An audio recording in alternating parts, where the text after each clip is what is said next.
Magandang araw po sa inyo. Welcome po sa BGCML International Marketing Corporation. Demo po ito.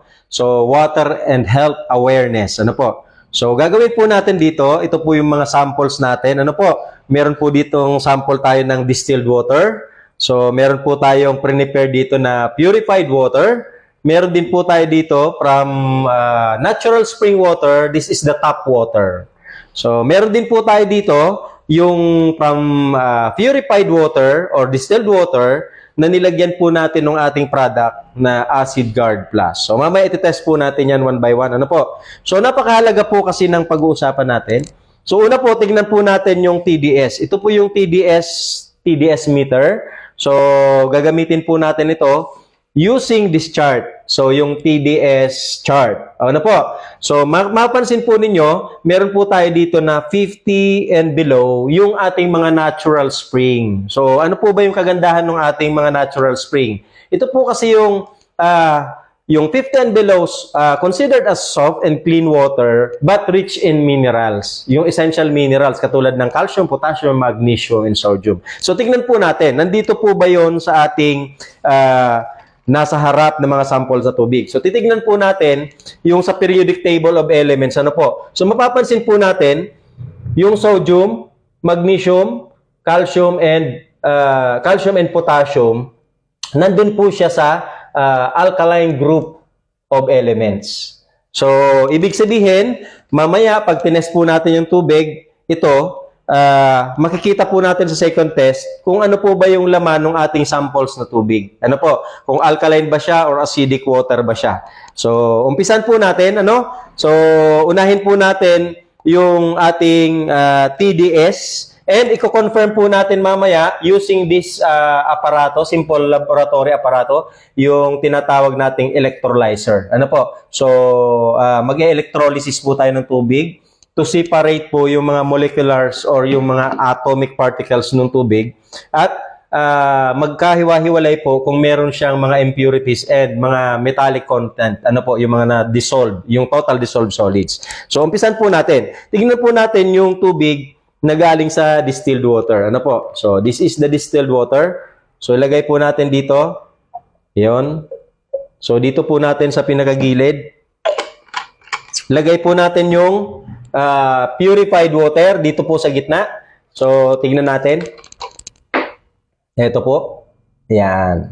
So, malinaw na malinaw po yung purified water natin. Okay. Ito po yung samples ng ating tap water galing po sa natural spring. Ano po? Kinuha pa po natin malapit sa paanan ng Mount Isarog. So, natural spring water. So, ayan po. Malinaw din po siya. Malinis. So, ilalagay po natin dito yung sample sa malaki para mamaya sa ating electrolyze, pag-electrolyze ng tubig, lagay po natin dito sa bandang kanan. Yung purified water naman po, ilalagay po natin dito sa bandang kaliwa. Ano po? So, yan. So, to summarize, ito po yung purified water, ito po yung tap water. So, umpisan po natin dito sa pinakang dulo. Alam naman po natin yung mga distilled water. Yun po yung pinakamaganda, pinakamalilinis. So, ito po yung nire-recommend po. Ano po? Usually, sa mga hospitals, sa mga doctors, dun po sa ating mga newborn babies para gamitin po dun sa kanilang mga gatas. Ano po? So, makita po natin, this is the from reverse osmosis or from distillation process. This is ideal. Okay? Ideal drinking water. So, ito po yung most clean water. So, tingnan po natin. So, ayan po. It's 0. So, see that? So, 0 po siya. So, pinakamalinis. Ano po? So, according dun po sa ating chart, ito po yung pinakamalinis. Ano po? So, yung mga purified water naman, yung mga tap water naman po natin. Tingnan po natin tong tap water. Ano po? So, ano ba yung pagkakaiba ng tap water? So, ito po yun. So, ayan. So, medyo mataas po yung kanyang total dissolved solids. Parts per million. So, umabot po siya ng 441. Ano po? So, mataas po. Actually, galing po ito dun sa mga natural spring water natin. So, Ano po ba yung difference? 0 to 441. So, tingnan po natin yung purified water, yung dumaan po sa mga purification process sa ating mga refilling station. So, tingnan po natin. So, ayan. It's around 4, ayan, 4 total dissolved solids parts per million.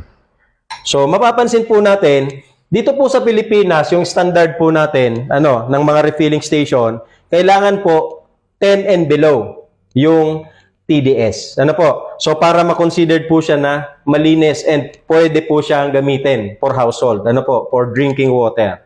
So, ngayon, tignan po natin. Ano po ba yung nandoon na nakita nung ating TDS meter? So, sa Pilipinas talaga, to see is to believe. So, gamitan po natin ng electrolyzer. I-separate po natin yung mga particles, yung mga atoms po na nandito sa tubig para po makita po natin. Unahin po natin yung purified, which is 4 TDS. So, tingnan po natin. Ayan. So, makikita po ninyo, naka-on po yung electrolyzer natin. So, wala po siyang reaction. Ano po? Wala pong masyadong reaction siyang makita. So, very clean. Yan. So, very clean. Ano po? So, that's it. It's very clean. So, let's try po yung ating tap water. Yung 441. Ano po ba yung nakita ng TDS natin dun sa 441? Ayan. So, mabilis po yung reaction. Nakita po ninyo, napansin po ninyo. Nag-react agad po. Ano po? So, yung aluminum rod po natin, nag-i-emits po siya ng negative ions or neutrons. Meron po siyang electrons. Yun naman pong ion rod natin is protons. Ano po? So, nag-donate po siya dun sa tubig para po bitawan po nung ating tubig, yung na-dissolve na solids doon, para po makita po natin ng naked eye, ano po ba yung mga napasama na total dissolved solids. Ano po? So, napansin po ninyo ang pagkakaiba. So, napakalayo. Ano? So, malinis na tubig, yung tap water po natin is meron ng mga impurities. So, masyado na po siyang na-contaminate. And, meron po yung coding. Ano po? So, tignan po natin. So, dito po sa lumabas, meron po siyang layers. Merong bluish, mayroon pong greenish, and may parts po siya na yellowish. Ano po? So, may black portion. So, ano po ba yun? Yung nakita natin dito. So, tignan po natin dito sa chart. So, according po dito sa guide ng paggamit ng electrolyzer, makita po natin yung mga bluish daw po, yun po yung mga particles ng mga organic matters, organic phosphorus, mga parts ng fertilizers, mga chemicals, na kung saan po pwedeng harmful po siya sa atin, sa katawan natin, especially po dun sa liver, kidneys, and sa ating nervous system. Ano po? So, yung greenish naman po and bluish, yung greenish po na nakita po natin dito, it's possible po na mga heavy metals po siya. Ano po? So, ano po ba yun? Possible, arsenic, yung mga chloroform, tetrachloromethane, meron po siyang copper oxide. So, meron po mga ganon. May lead, ayun, lead oxide. Possible po na meron siyang content ng mga ganon, which is harmful po dun sa ating mga internal organs. So, tama po yung sinasabi nung ating chart, ng TDS chart, which is, kung titignan po natin, yung United States Environmental Protection Agency, hindi na po nila tinotolerate or hindi na po siya suitable for not recommended for consumption, for human consumption. Samantalang dito sa atin, ginagamit pa po natin to usually sa pagluluto, paggamit sang sabaw. So yan po yung atin dito sa Pilipinas, Pero sa US po, ang recommendation po nila dyan, not recommendable or not recommended na po siya for human consumption, o hindi na po siya suitable, Kasi due to very high total dissolved solids, which marami na po siyang laman, kasama na po yung mga impurities. So, ang kailangan ng katawan natin yung minerals. Hindi natin kailangan yung heavy metals. So, tignan po natin sa isang banda, ano naman po yung katangian nito ng pH. So, tignan po natin. Pag-aaralan po natin dito sa ating samples, yung pH. So, sabi nila dito, mas mataas yung pH or yung potential hydrogen, so mas maganda, ano po, mas alkaline siya.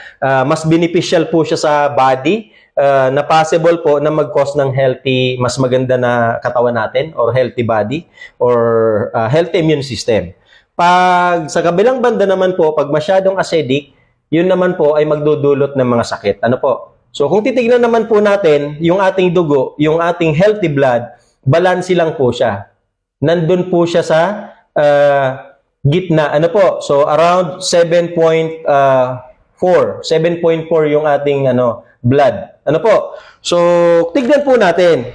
Kumusta po naman yung samples natin? So ito po yung ito po yung ating distilled water which is 0, napakalinis. So gagamitan po natin ng acid reagent, ano po, or yung pH tester natin para malaman natin. So depende po sa lalabas na kulay, ano po, kung ano po yung pH nung ating samples na tubig. So tignan po natin.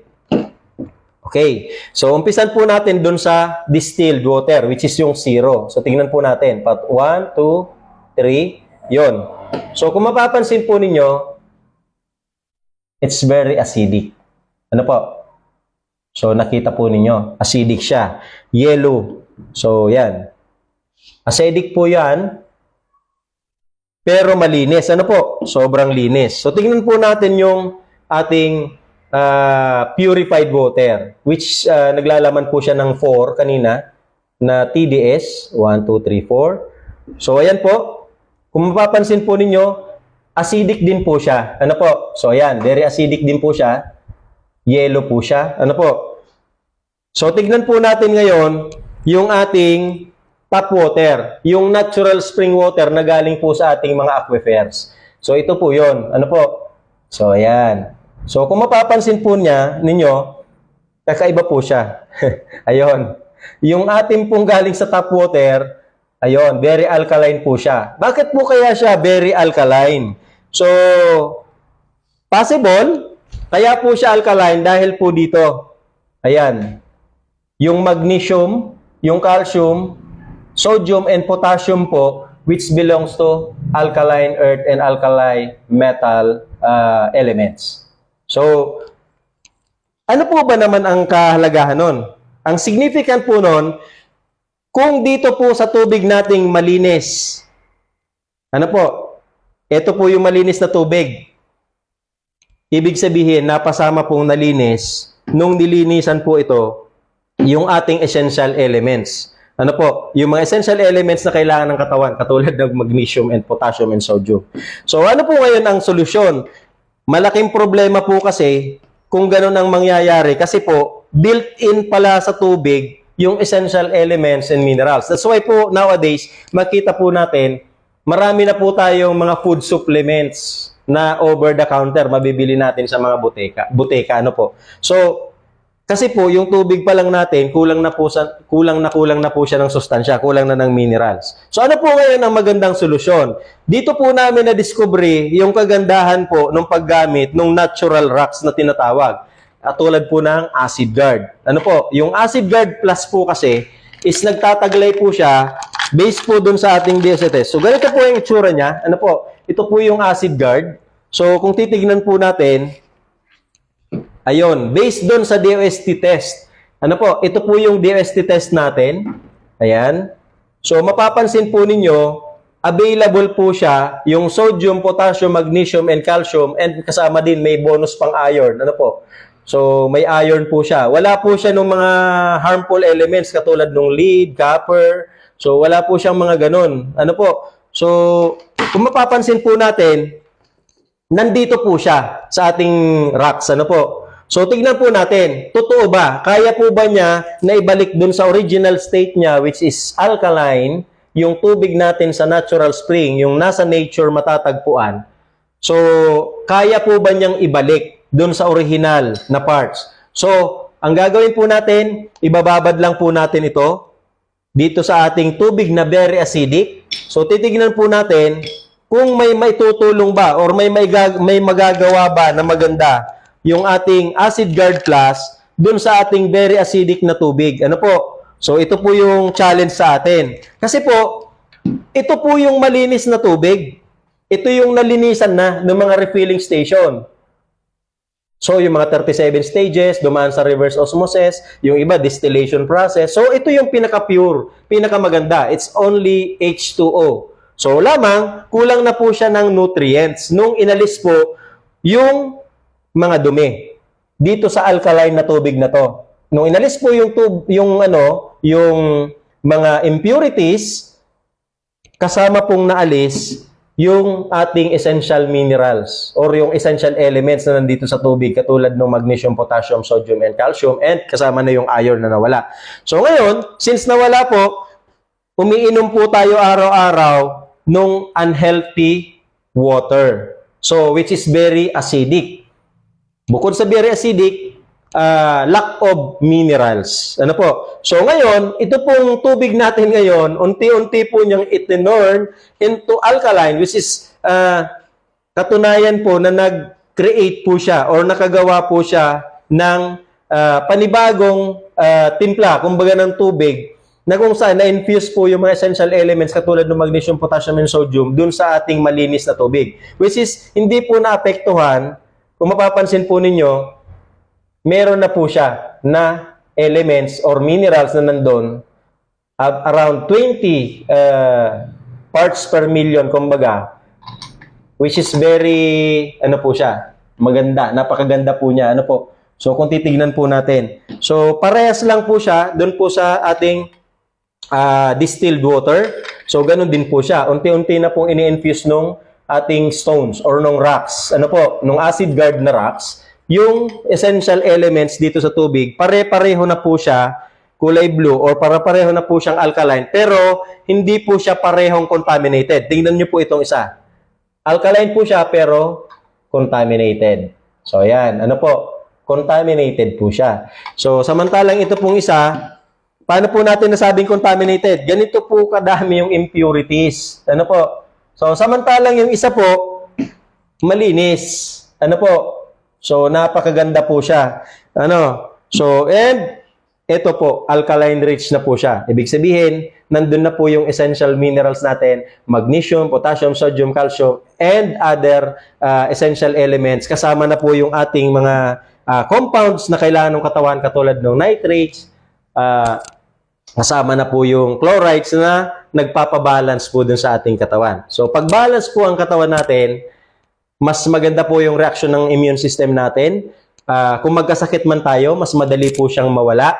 Kung meron man pong medication tayong tinatanggap, mas mabilis pong gagaling, mas mabilis na magre-react yung ating katawan. Dahil po, kailangan nating panatilihing balance yung ating katawan. So, ganun po talaga siya, kumbaga kaganda. Kasi po, kung mapapansin po ninyo, katawan po natin is almost 70% na tubig. Ano po? And, kung mapapansin niyo yung katawan natin, may kusa po siya na system na kaya pong magpa-alkalinize yung katawan. Pero kung lagi pong acidic or sobra, sabi nga nila, anumang sobra nakakasama. So kung mas marami pong acid ang pumapasok sa katawan natin, may hirapan yung katawan nating mag-cope up. So that's why, importante po, ganito po pala ginawa ng Diyos yung tubig natin. Very alkaline, very rich in minerals. Pero in time, na-contaminate na po natin ng mga tao dahil po sa ating mga human activities. So, that's all po. Thank you very much. Sana po nakapagbahagi po kami sa inyo and makatulong po ito somehow sa pag-appreciate nyo po ng aming Acid Guard Plus kung gaano po siya kaganda. Ayun. Thank you. God bless.